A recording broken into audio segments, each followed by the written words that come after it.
continuación se hará un análisis teórico de la dictadura militar chilena desde perspectivas como el neorrealismo, interdependencia y dependencia en el marco de las relaciones internacionales.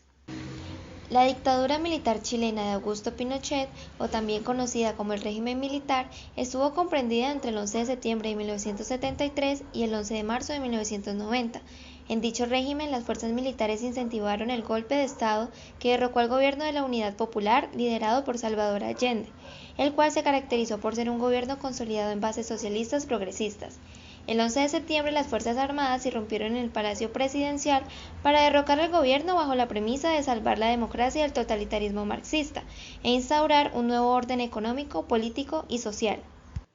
Complementando el análisis de la dictadura del militar Augusto Pinochet, se debe traer a colación antecedentes que contribuyen a una explicación más completa de este hecho. Uno de estos acontecimientos es el gobierno de Salvador Allende,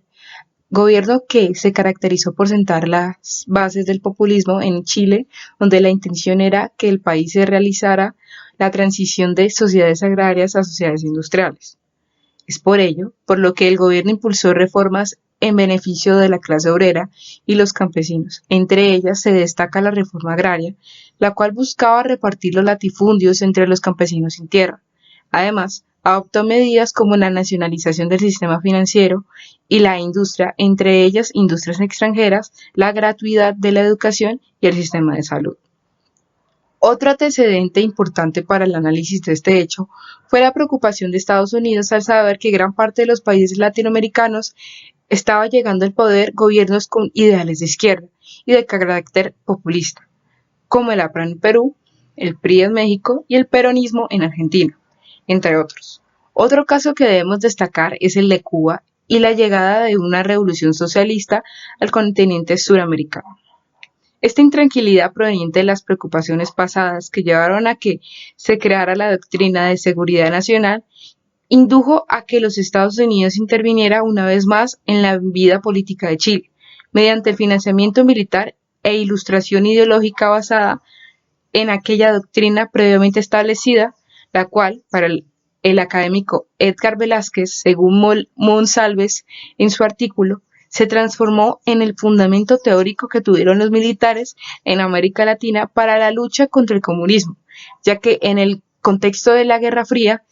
se pasó de una guerra militar a una guerra total, cubriendo todas las áreas de acción, desde el desarrollo económico hasta la educación o la religión, y determinó los criterios fundamentales que debían ser tomados para proponer el afianzamiento del proceso. El contexto internacional en el cual estaba inmersa la dictadura militar chilena se caracteriza por la presencia de conflictos como la Guerra Fría, la cual se caracterizaba por ser un enfrentamiento principalmente ideológico con implicaciones en lo geopolítico, militar, económico, tecnológico, científico y hasta deportivo, por la hegemonía mundial entre el bloque occidental capitalista liderado por Estados Unidos y el bloque oriental comunista liderado por la Unión Soviética.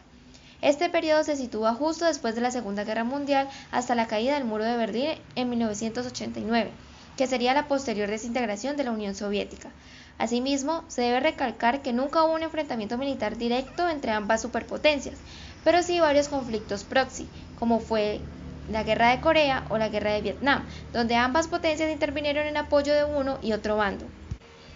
Otro aspecto importante para resaltar en el marco del contexto internacional es la ola de dictaduras que se venían gestando en diferentes países latinoamericanos incentivadas por Estados Unidos y su lucha por derrocar gobiernos socialistas que se estaban erigiendo a partir de las nuevas ideas revolucionarias inspiradas por la Revolución Cubana.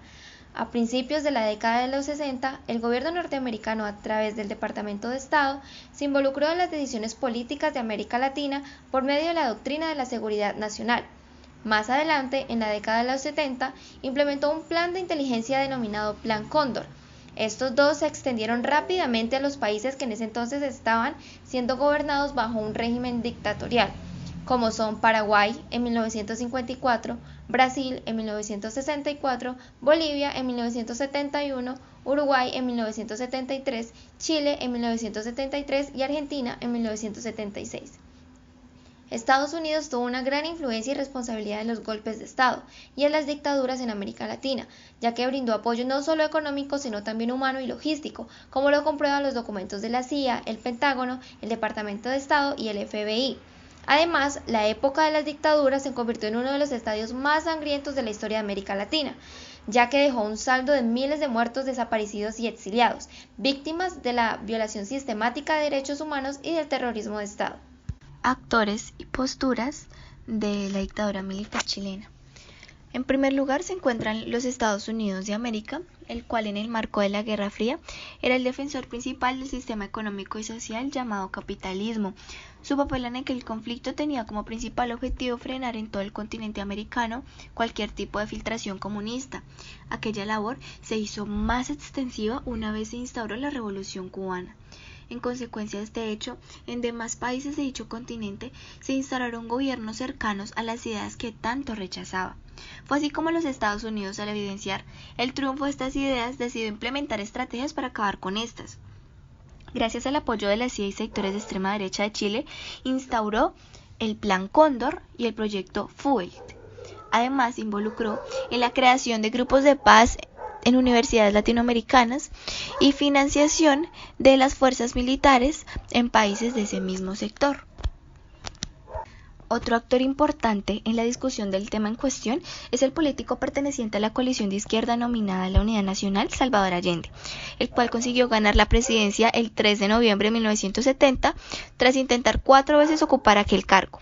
Este político se caracterizaba por defender ideas socialistas en donde el bienestar social, en especial el de la clase obrera y los campesinos, jugaban un papel importante. Al llegar a liderar el Ejecutivo, impulsó estrategias en vía de las ideas que defendía, tales como la nacionalización del cobre, la estatización de las áreas claves de la economía y la profundización de la reforma agraria iniciada por su antecesor Eduardo Frei Montalva. Las fuerzas militares chilenas fueron otro de los actores clave para llevar a cabo este análisis, ya que sin la colaboración de estas, la dictadura iniciada en 1973 no se habría efectuado. En ese entonces, esta institución se caracterizaba porque algunos de sus hombres recibían instrucción militar en la Escuela de las Américas, ocasionando que los militares chilenos y como tal la institución adoptara progresivamente como su misión la doctrina de la seguridad nacional, donde su objetivo era garantizar el orden interno de los países mediante el exterminio de ideologías, organizaciones o movimientos que dentro de cada país pudiera favorecer o apoyar al comunismo. Así pues, gracias a esta doctrina, los militares liderados por Augusto Pinochet iniciaron la dictadura militar en Chile. Siguiendo el hilo de lo mencionado con anterioridad, otro de los factores fundamentales del régimen militar fue Augusto Pinochet, quien fue escogido como jefe del ejército de Chile por el presidente Salvador Allende el 23 de agosto de 1973. En medio de tal gobierno de la Unidad Popular, fue quien presidió el 11 de septiembre del mismo año el golpe de Estado que derrocó aquel gobierno de izquierda junto con el apoyo de los Estados Unidos de América, imponiendo así un gobierno autoritario liberal apoyado por los Chicago Boys, basado en un sistema económico y social orientado al libre mercado, a la estabilización monetaria, a la eliminación de las protecciones arancelarias para la industria local, a la prohibición de los sindicatos y privatización de la seguridad social y empresas estatales. Análisis neorrealista de la dictadura de Pinochet. Con base en la teoría neorrealista, se puede analizar de la dictadura de Pinochet en Chile que se evidencia la anarquía del sistema internacional como principio ordenador de las relaciones internacionales, el carácter de autoayuda del gobierno de los Estados Unidos en su prioridad por su supervivencia y supremacía, implantando en las Fuerzas Armadas chilenas la doctrina de seguridad nacional. De igual forma, se habla de la anarquía, puesto que actuaban sin regulación alguna debido a que no había ni hay entes supranacionales que cumplan esta función. Por consiguiente, realizaban persecuciones y se cometía terrorismo de Estado sin limitaciones, con la excusa de que estaban protegiendo sus naciones del comunismo y el socialismo, reflejando así la anarquía del sistema y el funcionamiento bajo coordinación del mismo. Estados Unidos impuso esta idea pues consideraba que la expansión de la influencia de la Unión Soviética sería algo fatal porque desplazaría totalmente al capitalismo y el liberalismo económico que tanto defendían, pues se verían frente a una economía planificada y no a una economía de mercado. Hizo esto al ver la fuerza ideológica que el comunismo estaba adquiriendo en la parte sur del continente americano, pues esto se veía reflejado en gobiernos de izquierdas progresistas.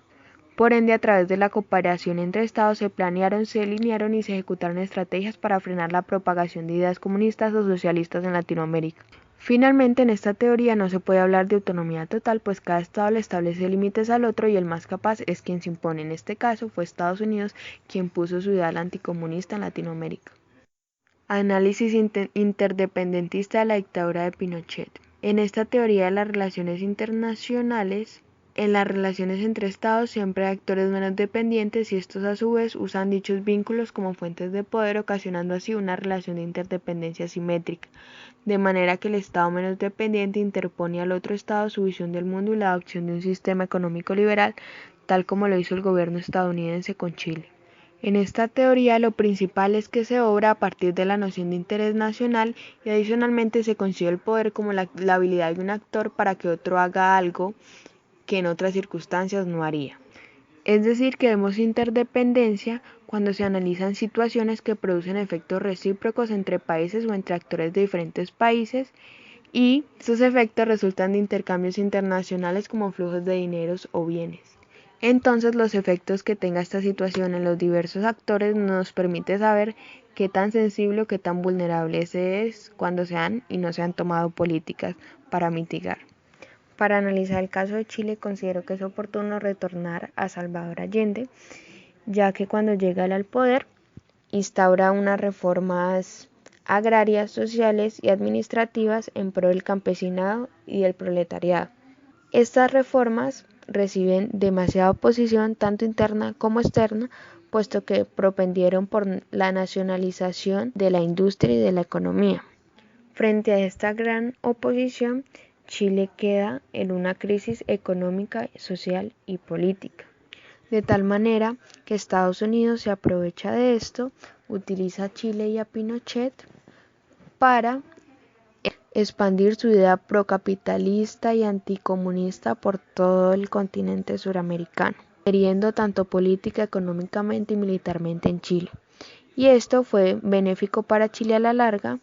porque por medio de académicos norteamericanos, Chile logró estabilizar su economía y controlar la inflación de la misma. Adicionalmente, Estados Unidos también salió beneficiado, pues pudo instaurar un nuevo orden económico. Análisis dependentista de la dictadura de Pinochet. Antes de iniciar a ejemplificar, es necesario desde lo teórico saber que la dependencia económica es una situación en la que la producción y la riqueza de algunos países está limitada por el desarrollo y las condiciones coyunturales de otros países a los cuales quedan sometidos. Es así como la teoría de la dependencia alude que el sistema internacional es dual, ya que coexisten dos tipos de mundo, el desarrollado y el subdesarrollado. Así pues, en el siglo XX, las teorías de las relaciones internacionales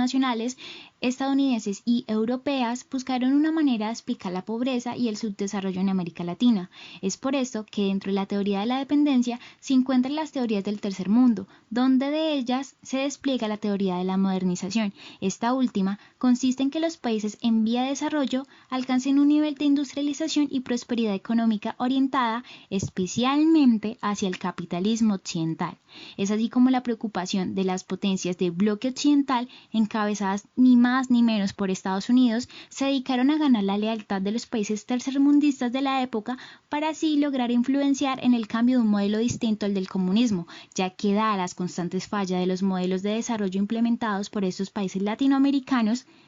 el comunismo ofrecía un modelo rápido y convincente de desarrollo, algo que era una amenaza para las potencias del bloque occidental. Es por eso que los mismos analistas occidentales desarrollaron un modelo de desarrollo conocido como teoría de la modernización para contrarrestar el avance del comunismo. Ahora bien, la teoría de la modernización se ejemplifica en el momento en el que se consolida una relación persuadible entre Estados Unidos y Chile, y que a pesar de ser dos países con vínculos asimétricos en términos económicos y políticos, logra persuadir a Chile a que diera inicio a una economía global. Después del golpe de Estado de Pinochet, se venía considerando un cambio del modelo económico que pasara de una economía mixta, donde la propiedad individual y el sector estatal pudiera coexistir y progresar, a un modelo económico neoliberal similar al de Estados Unidos, que permitiera de manera económica la transformación de una economía aislada del mundo a una economía liberalizada y de manera social un cambio de la sociedad tradicional a una moderna.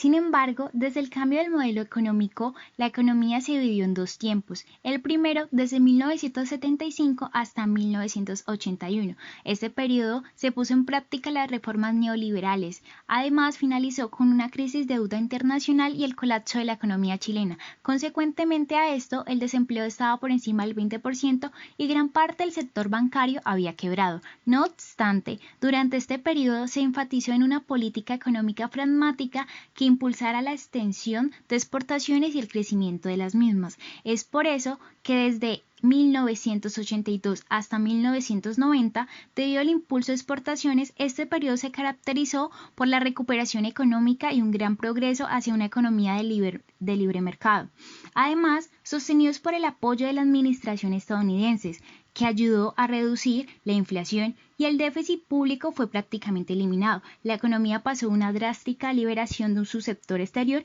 y estableció un sistema de mercado fuerte, además de establecer un vínculo de comunicación con los Chicago Boys y darle autonomía para ejercer actividades de planificación y reformas neoliberales que necesitara Chile.